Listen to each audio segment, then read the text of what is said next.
Okay, thank you very much, and welcome back for our final session. We've heard about the way in which FIMI is being deployed from Europe to Africa, but how does this fit into the overall framework for security and defense? We have 4 highly knowledgeable speakers to answer that question, and very unusually for this field, they are all women. They are Sabrina Spieleder is from NATO. Carrie Goux is from the Global Engagement Center at the US State Department. Margarita Akhvlediani is a journalist from Georgia. And we will start with Nad'a Kovalčíková from the EU Institute for Security Studies. So, Nad'a, and by the way, all of you, as always, you'll have a chance to ask your questions at the end. Nad'a, how should we think about FIMI in the framework of conventional security and defense?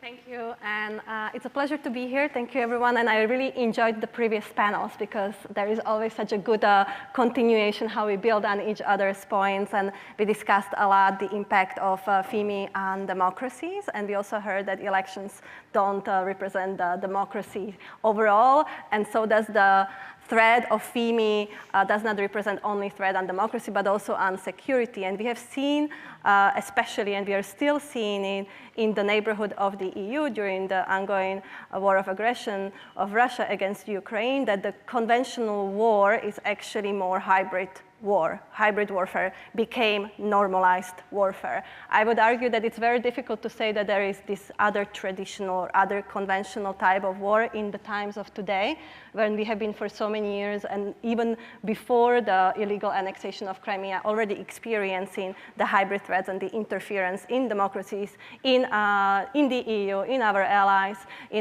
across all the regions. So I think we can now confidently claim that the threat of FIMI, of the foreign information manipulation and interference and hybrid threats, is actually the use of tools in today's warfare. So in that context, when we speak about, I think, conflict or security, we need to consider that FIMI is also part of the broader toolkit. And we already heard in the first panel that FIMI is only one of the tools of the broader, wider interference.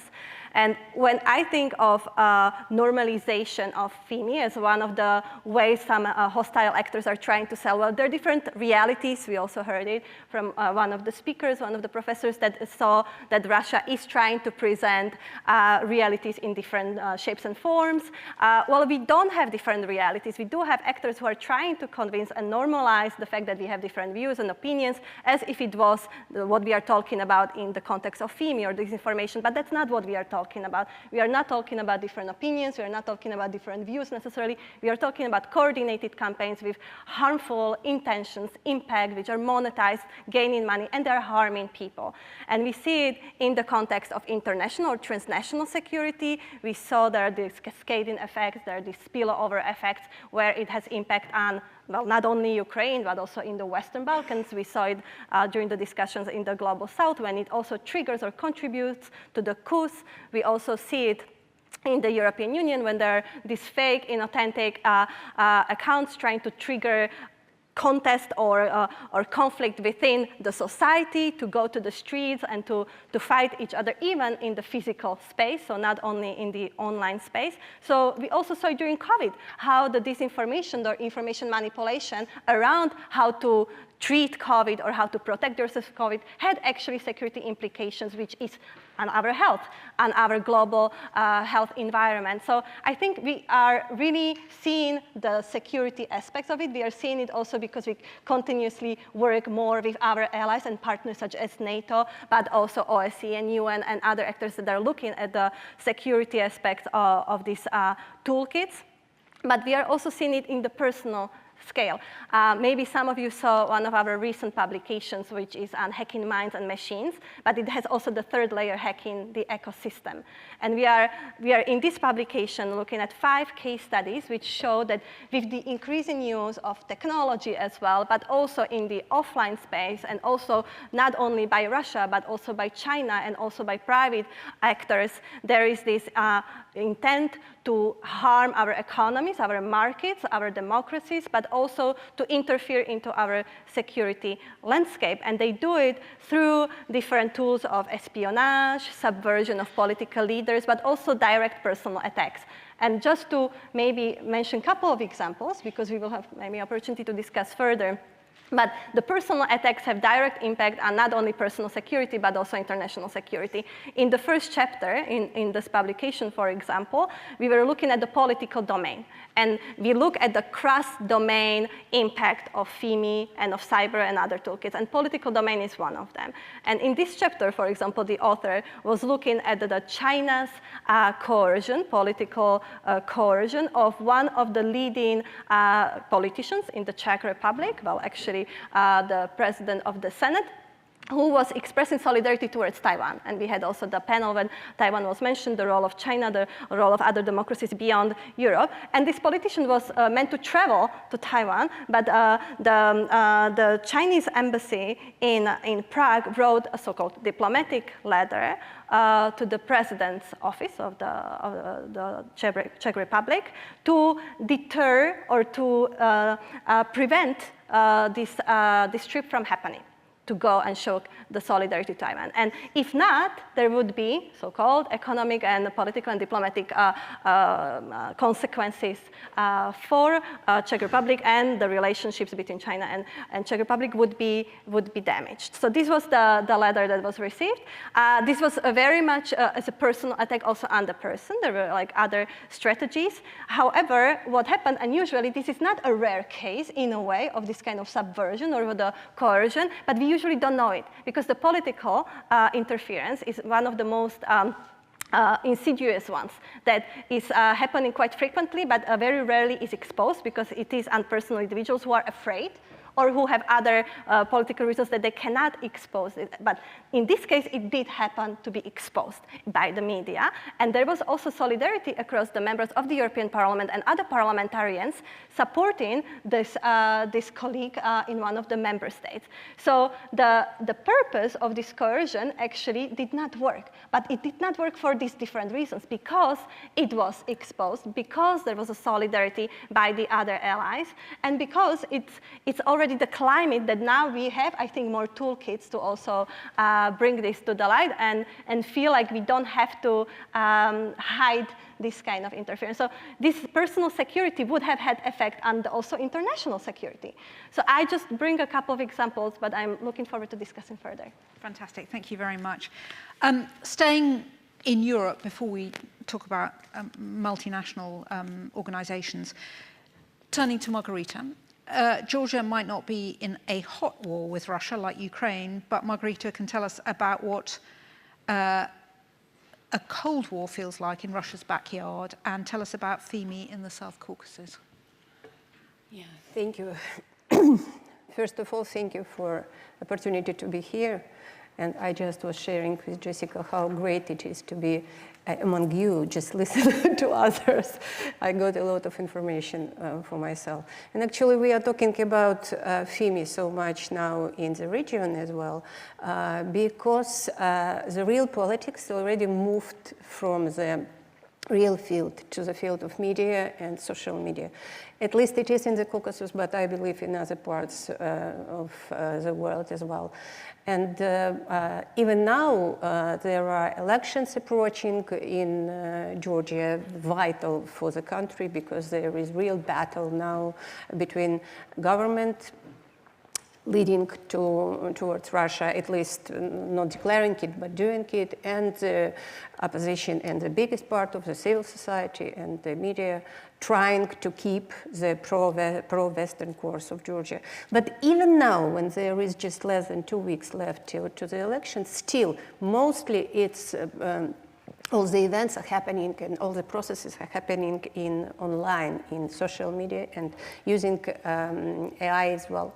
And actually, this reality opens the door for FIMI, because when you meet people in real politicians, it's difficult to forge, much more difficult, rather than invisible money and invisible reality.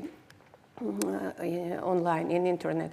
And being a practitioner, I would like to provide some practical things. It is why I need my computer now. What is interesting, in Georgia, in particular in Georgia, not in the entire region, now the term foreign influence is used by both simultaneously, by opposition and by the government. But the government means that the West backs and trying to create revolution in Georgia, and civil society, independent media, but opposition in civil society claims that foreign influence is coming from Russia and helps the government to keep its new course out of the West. So it's outrageous. If it was not, it would be funny probably, but it's not, unfortunately. So I will be as practical as I can. How they do it? I mean, from Russia. Russia never is mentioned.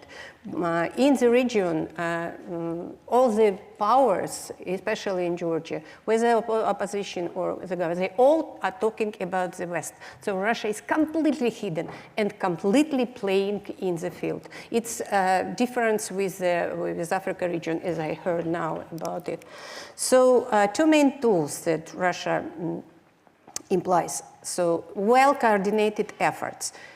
It's not just something one, but a lot of platforms, people used, and always locals. It was mentioned also here that maybe money are coming, influence are coming from another country, but locals are those who implement it. And it's exactly how it happens in the region.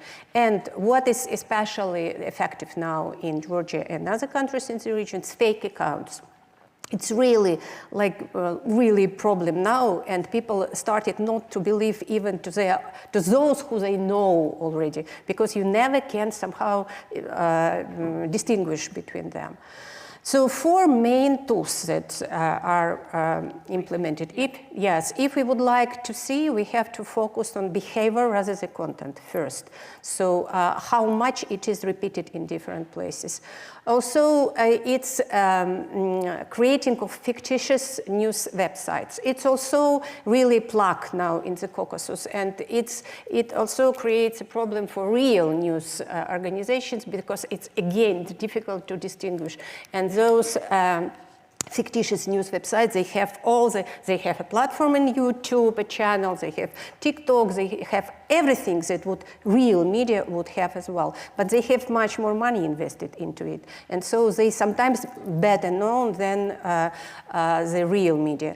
Also, one more plug is that they create fictitious personalities, like being a journalist. And that journalist would have even profile photos and would have all the accounts in on different social media. It just doesn't exist, but very influential in social media, and people, again, can't distinguish it.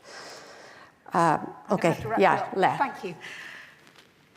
Sabrina, NATO, what are you seeing, and how does NATO think about a response to what we've heard is clearly coordinated and affects NATO's countries, but goes on beyond the borders of those countries?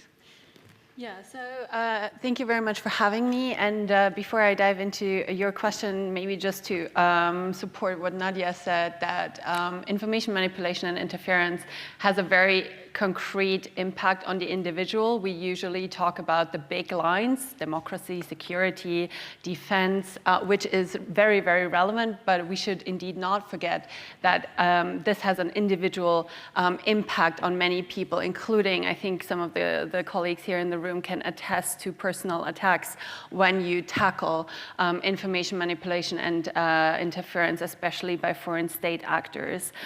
So how does NATO see it? For many, many years, we have been working on that in terms of our efforts on strategic communications in the public diplomacy division. And Stratcom, as a discipline, has been growing in impact in the area of security and defense. And that has come with more responsibility as well. So we want to understand what happens in the information environment and how malign actors are trying to exploit it to undermine trust in NATO, to undermine our credibility, and also to just misconstrue what NATO is about. So we see information threats and information manipulation really as a threat to security and defense. We have been prioritizing our communication about deterrence for the last couple of years. And with that, we want to show that we understand what is going on, how we are being targeted, and that we're ready and capable of defending NATO and, of course, the allies in those domains. And that, indeed, that deterrence aspect is a shared responsibility between military and civilian side of NATO, so really making sure that we cooperate very well in that regard. And Russia, in particular, has been trying to use information manipulation, disinformation, to undermine those objectives of deterrence and assurance, and has been really making the cognitive domain one of the battlefields that we see where they engage. And that is, as Nad'a also mentioned, it's a hybrid element. It's just under the threshold of war, but it is also systematic and strategic. And we have seen, we heard from our Ukrainian colleagues before who have seen this the most, of course, how information manipulation is being used as an instrument, has been in the preparation of the full-scale invasion and its implementation. So that is really something where we see it has that impact on security and defense, and we need to be able to defend ourselves. And maybe just a quick example, because I like concrete numbers, as some of the colleagues have as well. So a couple of weeks ago, there were revelations about a project called Kylo by the SVR, which revealed a couple of the elements in the SVR's playbook. So the goal was instilling the strongest possible emotion in people. Fear, isn't that nice? And then some of the tactics were, and we all know that, but it was written in black and white, mass dissemination of messages to shape opinion, use private companies, and instigate mass protests in NATO countries. Pay protesters, 100 people, around 100 euros each, filmed for subsequent media dissemination, and then, of course, discrediting Ukraine in the eyes of the collective West. And then total cost of the operation, $3 per user per month. So it's really cheap, but it has an impact on what we can do. It can put considerable stress on our objectives of deterrence and assurance, and of creating trust. So this really is not an abstract thing, and I know some people I've heard it a lot over the last couple of years, accuse us of analysis paralysis, but we need to understand how this works. If we stay at the level of narratives, we will reply at the level of narratives, but many people today have stressed that we need to understand the infrastructure so that we have more response options, we know what the lines of distributions are. Nobody would engage in a conflict area without knowing what the elements are on the ground that we're going to see. We need to understand what the tools are and what the strategies are beneath the level of narratives, which of course are important. I'm not arguing against that, but we need to dig deeper to really have a more broad response scope, and we need to do that in coordination and cooperation with our allies and with our partners. And it's good to see so many of those here today. Thank you. Turning now to Carrie. Carrie is from the US State Department, and in a world where production of fake media is getting cheaper and easier all the time, how does the State Department think about how cooperation looks like now and future-proofs it into the future? Thanks, Jessica. And well, first of all, thank you to our EU delegation hosts and the European Commission for supporting this. And first, I want to say, in terms of cooperation in the future and how we think about working together, Irene said it this morning that no single country, no single stakeholder alone can handle this challenge, and that we must act collectively and commit adequate resources when we do. As we've heard, we cannot afford really to admire the problem simply anymore, but we must act, and acting does take some investment. Our leadership often is discussing this more and more in bilateral meetings and multilateral meetings. I mean, this is a subject that comes up as much as subjects in other domains, economic, military. So this is a subject that is now at the forefront, and we need to start thinking about our collective response as such.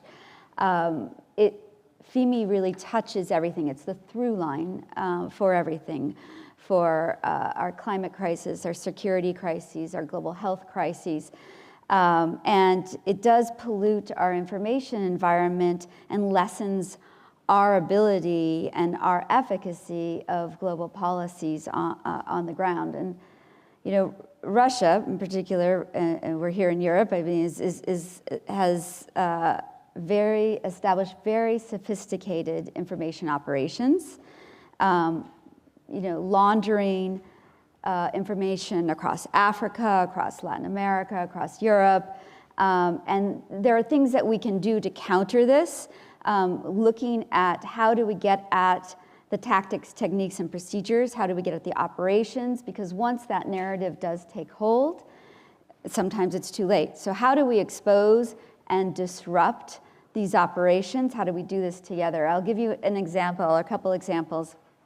Recently, or around this time last year, we at the Global Engagement Center, where I work in the United States, uncovered an information operation in Latin America. It was meant to go across several countries using Russian-linked social design agency to really appear organic, to appear that the themes that they wanted to get across were coming from local sources.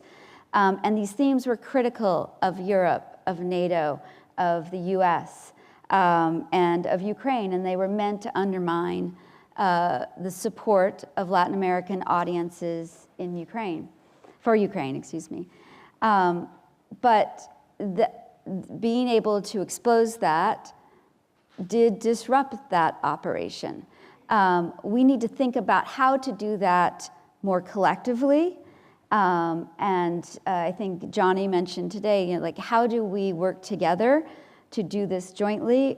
We have tried this, done this recently a couple times. In June, in the UK and Canada and the US worked to expose an information operation in Moldova that was meant to undermine the elections there, and really even up to overthrowing a government if necessary. I mean, these operations are intervening in sovereign nations' processes. In September, just recently, we worked with partners also on exposing how RT is not just simply, a propaganda arm of the Kremlin. It really is engaging with very specific examples all over the world, here in Europe, in Africa, in Latin America, covert influence operations linked to intelligence services. But we also launched at the same time with the UK and Canada, and working with others, a diplomatic engagement campaign, so that we can go and talk to partners, talk to other countries around the world to recognize what RT's threat and what RT has evolved into, morphed into, to have that common understanding, and then take action, as we did in the United States, as has been done in Europe. But when we have that common understanding, that common operating model, we are stronger, we are more effective in exposing and disrupting. So, I mean, it really kind of bringing together partners and allies. Secretary Blinken recently wrote an article where he talked about the renewal and resurgence of international partnerships that have been achieved in the last few years, the transatlantic bridging and to the Indo-Pacific partnerships, and how this is key to so many areas, but this is very key to addressing the FIMI challenge as well. And so that's why we are working on building a coalition, a group of like-minded partners who can look at the information space in the same way, who can attack the problem in the same way, build a common operating model. We call it the Framework to Counter Foreign State Information Manipulation, but it lays out language and a way to organize how we attack this problem around 5 key action areas, and it's meant to catalyze action. But when we have that common operating picture, we can address this problem together. And so you talk about technology and the use of AI and generated technology. I mean, this is an example of where, as we come together and look at the dangers of AI and what it might pose in the future. I mean, we can't ignore the underlying problems that are there that AI exacerbates, because really that's what it does. But we need to look at the technologies and create those standards that we all can use, that we all can hold others accountable to, and that's what creating that common operating model is meant to do. But there are other mechanisms. There are mechanisms that are the G7's efforts to advance the code of conduct for AI developers, the UN General Assembly resolution on AI, the voluntary commitments by the private sector. All of these are important ways for us to be able to not only recognize the threat together, but move forward to create resilience together, to create that common operating model. Really interesting. Sabrina, how far does NATO work within its members' borders to think about countering that, and how much does it have to look, so we heard earlier today, what's going on in Africa, beyond there, how much is that something that NATO has to think about? Yeah, so excuse me. So of course what we see every day is that NATO is conversations about NATO don't just happen in allied countries. There's conversations about NATO globally, so of course that is what interests us, with of course differences in I would say, attitudes towards NATO. So we do look at perceptions of NATO globally, but also how information manipulation might leverage certain specificities in regions against us. So there's a common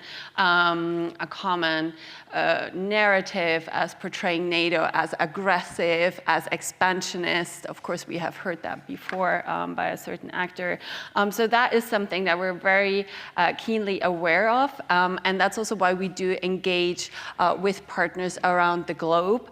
Also because a lot of the information manipulation revolves around this thing that is equally ill-defined, like the West, what is it? And NATO many times gets lumped into that. And so on all of that, we do work with the allies, of course, because when NATO gets attacked as an organization, of course, we do coordinate with the allies. And we do, in terms of looking at the allies, we do, for example, audience research in allied countries to understand what the attitudes are. Also, a lot of that is publicly available. In case you're interested, go to our website.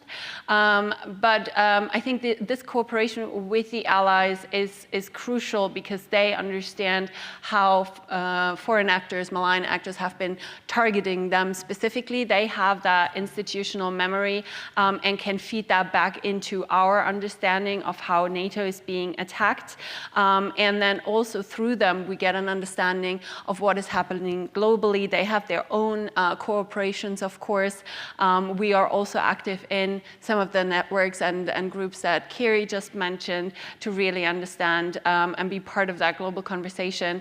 But we do have, of course, a very specific setup and a specific focus.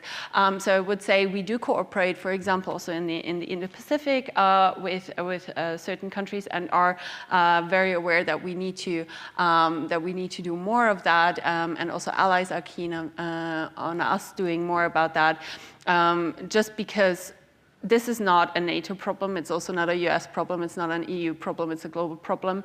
And no matter what the topic, it can always be exploited by hostile actors, as we have seen, be that in the information domain, or be that economic, or be that coercion, or be that suppression. So also building that kind of understanding how other regions in the world have been dealing with that is very, very useful for us. So we do indeed value that and also have our eyes on it, let's put it like that. Fantastic.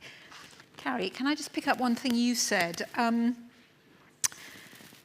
As technologies emerge, can you tell us a little bit more about how you're thinking about your common operating system when you will have new technologies coming in, changing the nature of what you're facing? How do you think about that conceptually? Yeah, I think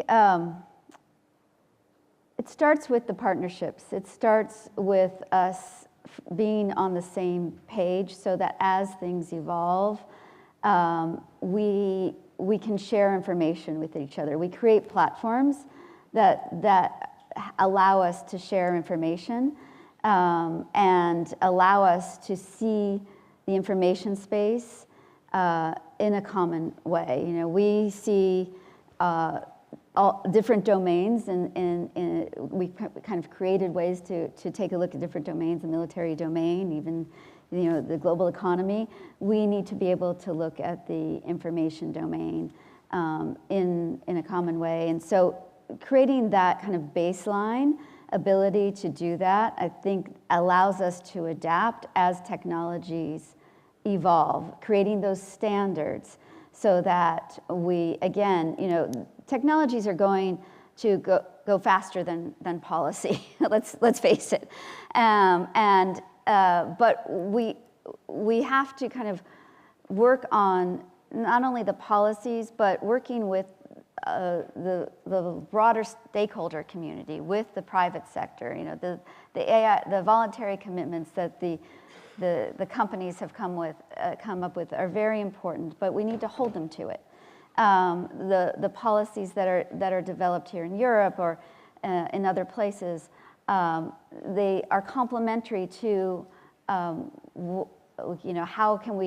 do we address these new technologies? We can complement each other on how we handle these things, but we need to be able to get better at doing it quicker. That is for sure, and being able to really kind of understanding the emerging technologies, and I think a lot of people are doing good work on this. The OECD is doing very good work. To help the policymakers really kind of understand so that they can keep up with these emerging technologies, I think is going to be critical to this as well. Fantastic.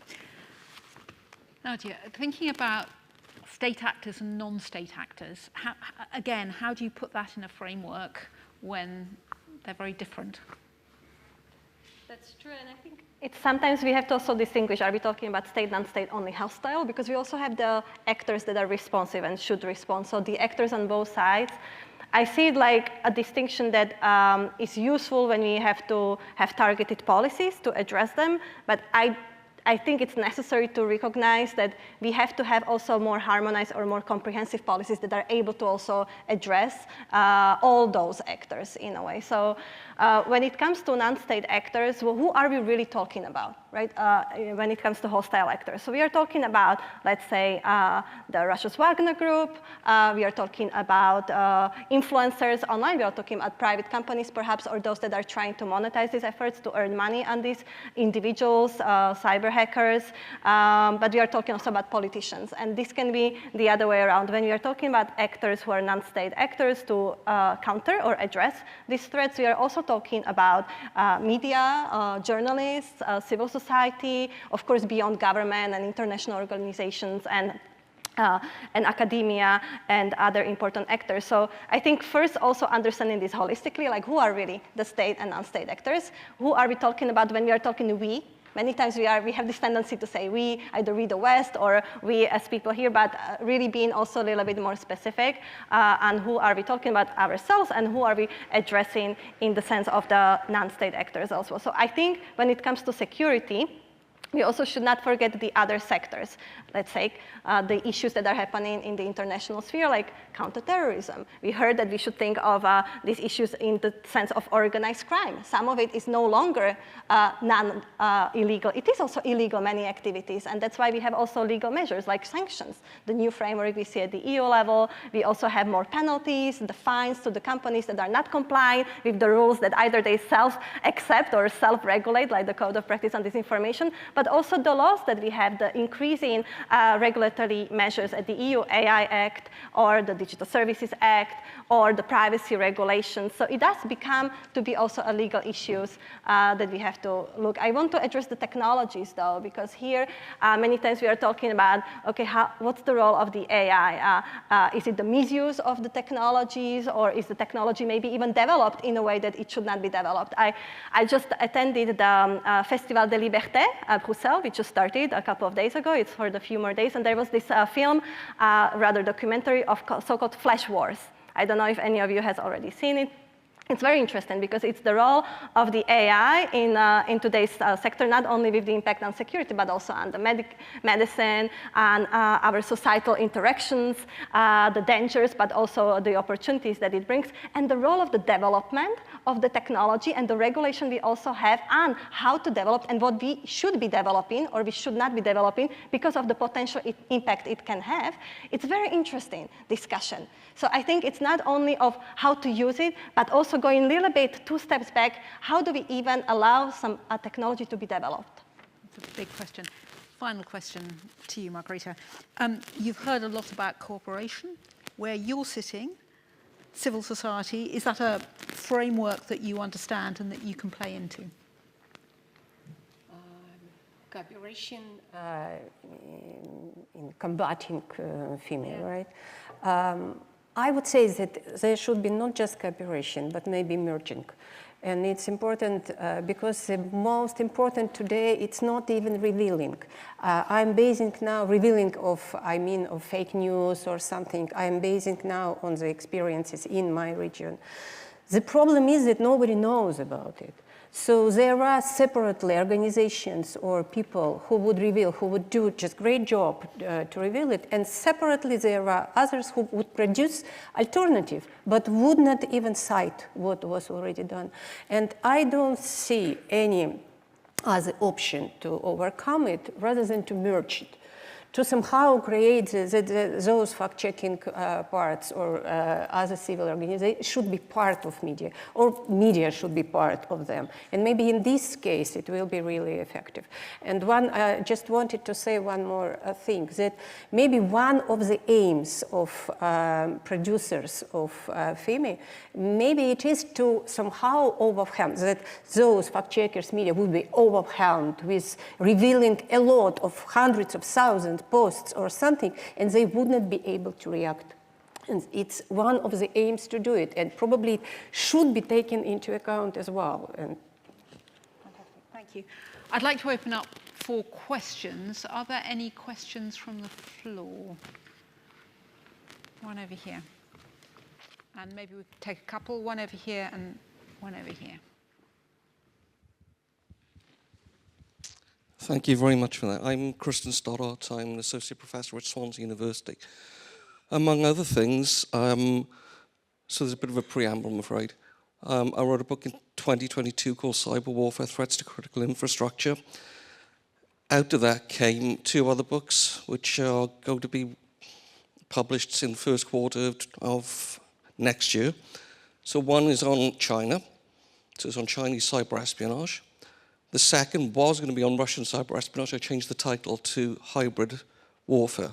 So very glad to hear you talk about hybrid warfare. I'm also editing a book on hybrid. Yes, I know, there's a question coming. The important thing, I think, is that with hybrid, it's multimodal and it's multi-level. It's systemic, it's organized, but it's also opportunistic, and it varies across localities. So Is it wise that we separate FIMI out, which is a massively important issue, or should we think about hybrid holistically? Thank you all very much. Okay.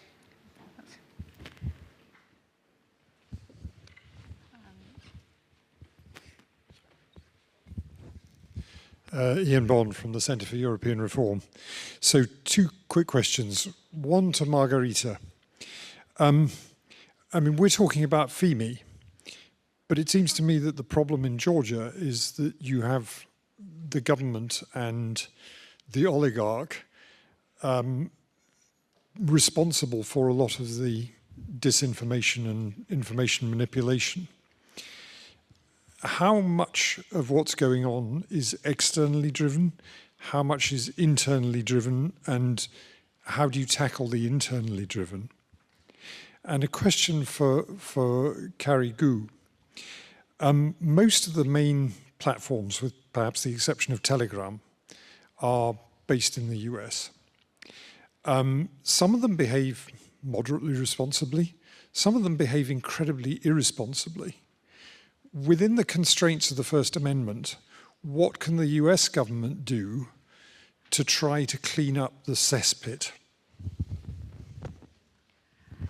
Okay, Sabrina, hybrid warfare or FIMI? Yeah, I was going to jump on that one if you had given it to me or not.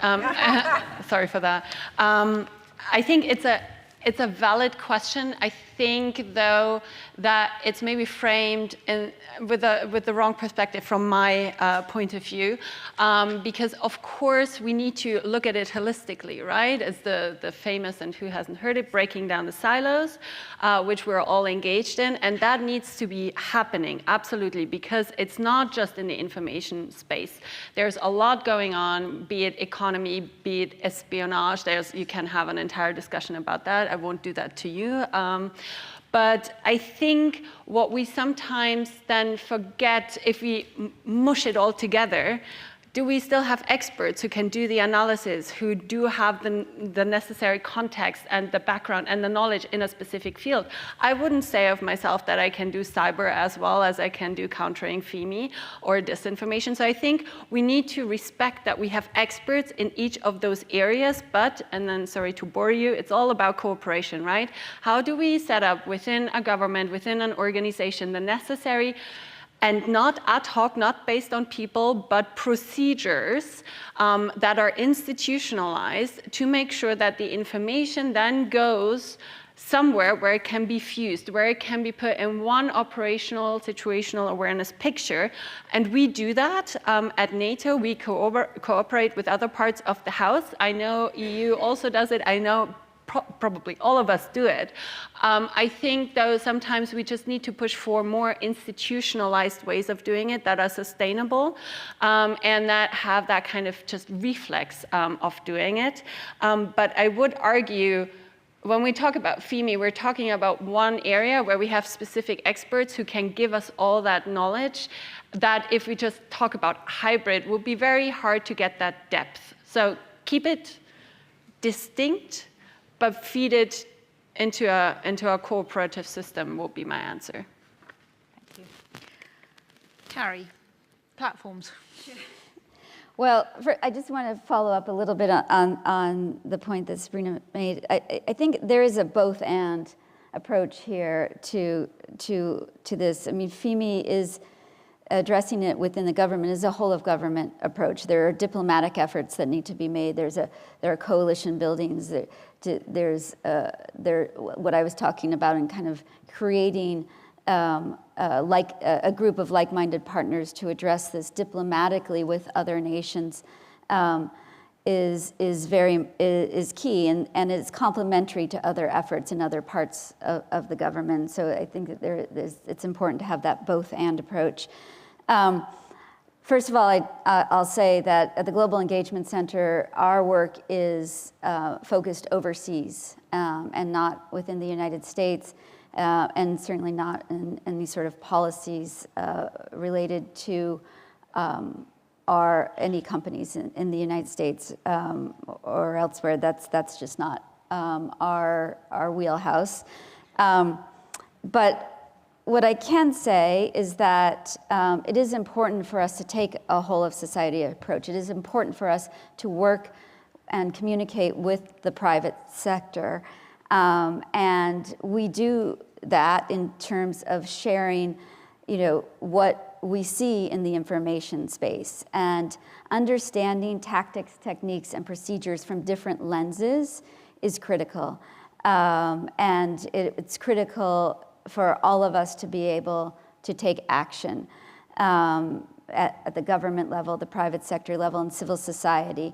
So I do think that it's very important for us kind of to think of it as a whole of, a whole of society approach. And so we're not going to, at least where I sit, work on things in the United States, and certainly not policies, and we're not going to tell the platforms what to do. But we are sharing information about threats and tactics, techniques, and procedures, and that's an important thing to do. Fantastic, thank you. And yeah, Georgia.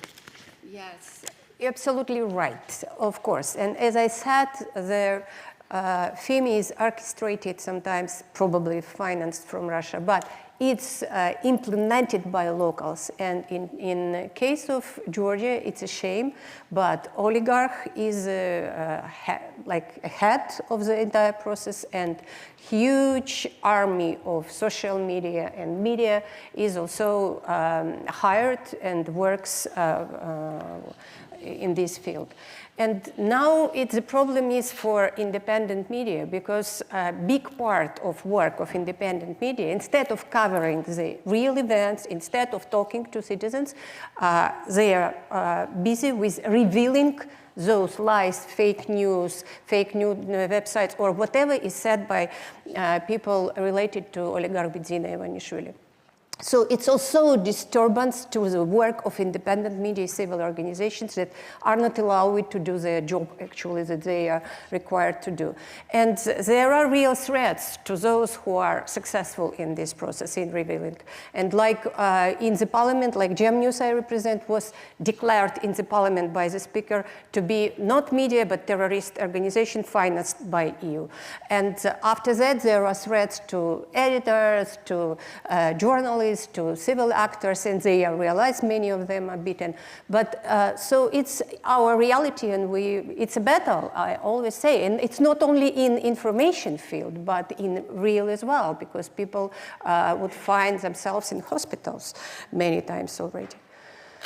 Yeah, we hope to win. Elections are in less than 2 weeks. Any other questions? Gentleman at the back, and this lady here.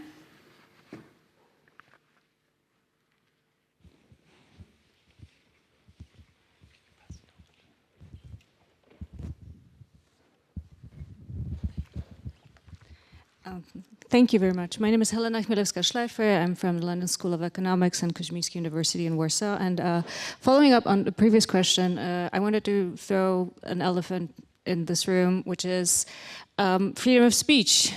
So First Amendment in the US case, because we are discussing security and safety and fear. And the main counter argument, being the devil's advocate, is that, well, yes, but where is our freedom to say whatever we want? And often, well, this is the freedom to manipulate, to misinform, disinform.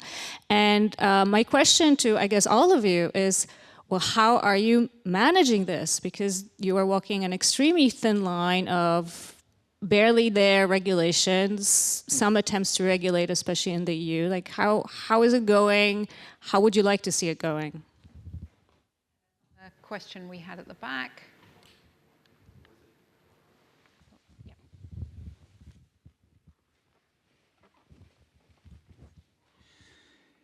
Orso Gardin, former RUSI Europe.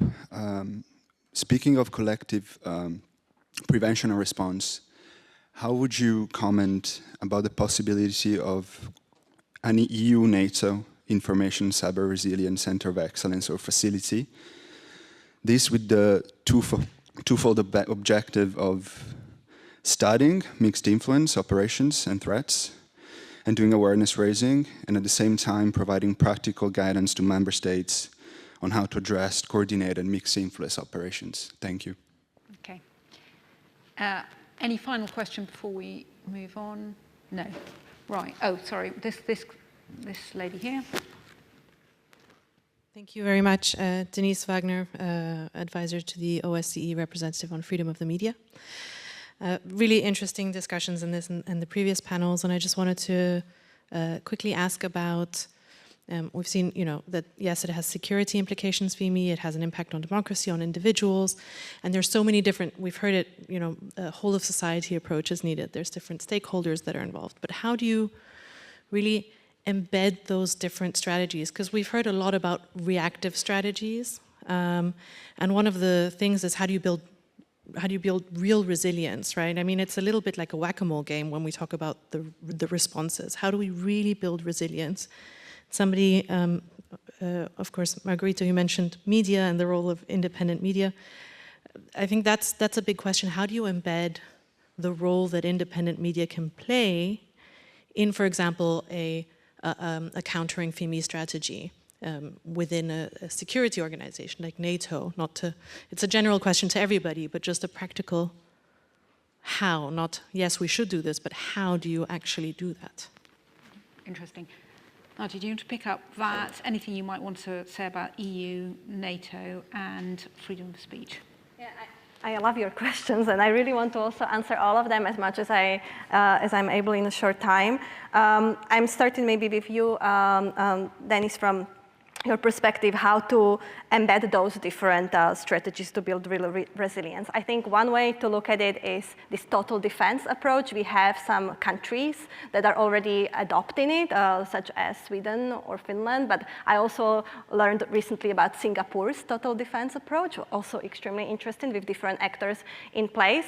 And I think this is a way how to build on the experience of military-civilian cooperation, but also how to engage the civilians in the preparedness and the resilience building capacities through concrete projects, through exercises, when you engage in a limited maybe community, limited amount of people, but you actually see how they behave and then adopt those lessons. And next exercise, which you need to follow up, so there needs to be follow-up, you integrate those lessons and then you build on it. I think that's a very interesting approach, and I find it fascinating how they are improving the resilience of the society. When it comes to the EU-NATO, I mean, we already have the Center of Excellence in Helsinki. It's a European one, so it's not EU-NATO per se, but most of the EU member states are also, and the NATO member states, members of this Center of Excellence, which is working on developing these strategies and also exercises, tabletop exercises, research, publications that are both public but also internal to the members of the Center of Excellence. But I do think it's interesting to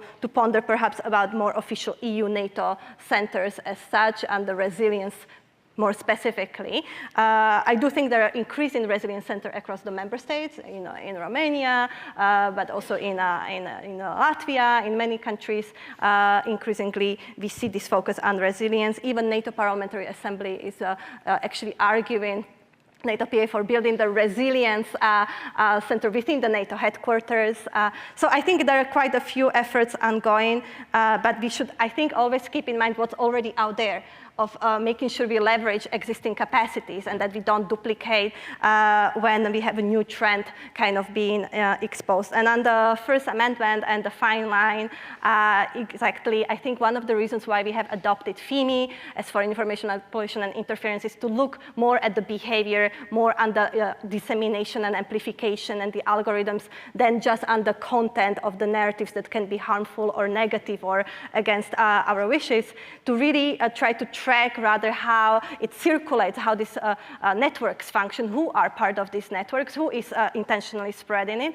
And so I find this focus on the behavior very useful. It also brings into the context the role of the social media companies, but not only those, also the advertisers that allow those messages and the other actors. So that is one of the ways, I think, how we can kind of walk this fine line of not only saying that you cannot say this, but also you don't have necessarily, and Commissioner or ex-Commissioner Věra Jourová said it a lot also, and others, that freedom of speech does not equal freedom of reach. And that's why I think it's very useful to also, for example, look at how do we allow certain messages that are harmful circulate and reach.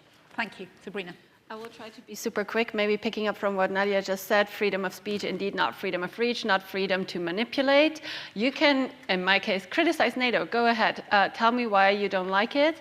Absolutely, if you also have an opinion that's not based in facts, that's your prerogative. Is it your prerogative to set up fake accounts to mirror, the New York Times and then pay influencers covertly to push out those messages? That's a different conversation. So absolutely take your point. It's crucial that we always underline what we are looking at. That's why definition matter, even though some people roll their eyes and say it's an academic debate. But it does matter, because then we can make exactly those points and ensure that people do not also weaponize what we're doing, and sadly that does happen against us, where people then say, people or hostile actors then say, oh yeah, you're doing the same that we're doing. And then we can say, look at it, we publish reports on it, for crying out loud. And then maybe on the center, I think, and fact check me afterwards if I'm wrong, the Helsinki hybrid COE actually is EU-NATO COE, I think. Okay, then I'm fact checked. Let me still look that up. But indeed, so there is cooperation ongoing in different areas. If you want to look up the EU-NATO cooperation on information manipulation and interference, there's progress reports every year that have a chapter on it. But we do have very close working level cooperation on this, and also through the Stratcom COE, of course, in Riga. And very last point on media. Good point. I have no more time, so I'm just going to say we do work with journalists and embed them or bring them along to different conferences, but also exercises and so on, so that they can see what NATO is, what NATO does, and report on it without influencing how they're writing about it. But now I'm going to make my moderator nervous, so thank you so much. Very briefly, embedding real resilience. Can you tackle that point? So in terms of resilience towards FIMI, I would say two words key are its simplicity and multiplicity. Because it's not about experts or journalists or NGOs that should be somehow persuaded, but it's just people, 98% of the population. And the simple message with clear arguments, not talking about values, but showing what it will be the result of those values, and then multiply it as many times as possible, and it will be real resilience and bringing people to our side. Fantastic. Carrie, finally, freedom of speech. Freedom of speech, yes. Well,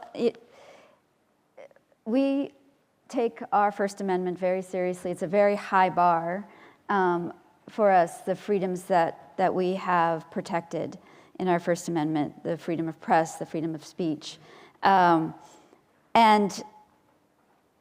for us, it's when we see those freedoms morph, when we see authoritarians kind of taking advantage of those freedoms to morph into something else, to cross the line to something else than being a media organization, for example. This is what we just exposed with Russia, formerly Russia Today, with RT.